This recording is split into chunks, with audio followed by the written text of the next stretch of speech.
في معركة 24 أكتوبر كان موجود معايا الطيار الشهيد سليمان ضيف الله، قائد تشكيل من التشكيلات المقاتلة اللي كان طاير جنبي.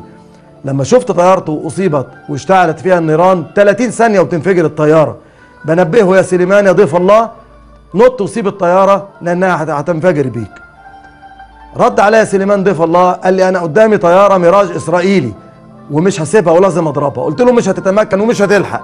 قال لي وديني مسايبه، ضرب الطيارة زي الأسد الجريح وانفجرت الطيارة وانفجرت طيارته، وقفز من الطيارة وجات طيارة إسرائيلية بالمدفع ضربت عليه بمنتهى الغدر وبمنتهى القسوة وبمنتهى الخيانة وبطرت له ساقه وطلعت أحشائه لبره واستشهد.